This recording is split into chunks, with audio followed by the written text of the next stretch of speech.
I guess that one of the things I've been thinking about is how our world is changing. I often say this: either we take hold of the future, or the future takes hold of us. You know, either we look at the future and we say, oh, we're victims of what's going to happen, we just need to try and get ready for it.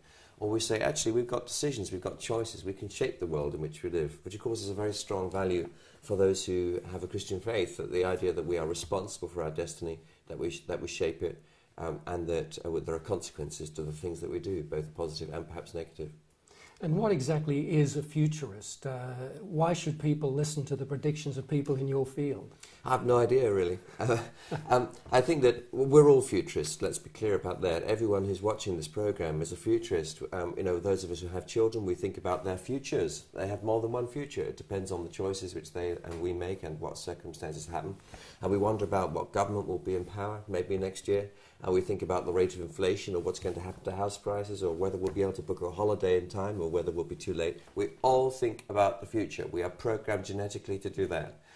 The difference is that I'm paid to do that for a lot of my time. And it's my privilege to work with people, similar people, inside the teams of the largest companies of the world, who are also engaged in the very, very fundamental questions.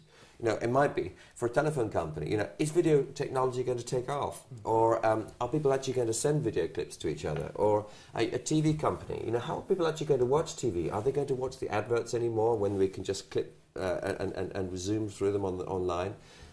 What about, let's say, health services? How long are people actually going to live with new technology? And how does that affect pension funds and government planning and the number of care homes we might need and the number of schools we'll need? You know, there are all kinds of issues which are fundamental to our society and our survival. Global warming, what happens about bird flu, what happens about other mutant viruses that may follow, what happens about the AIDS epidemic.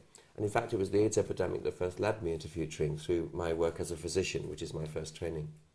And what do you say to Christian people who say, well, only God really knows the future, so what's the point trying to predict it? I think that's pretty darn stupid.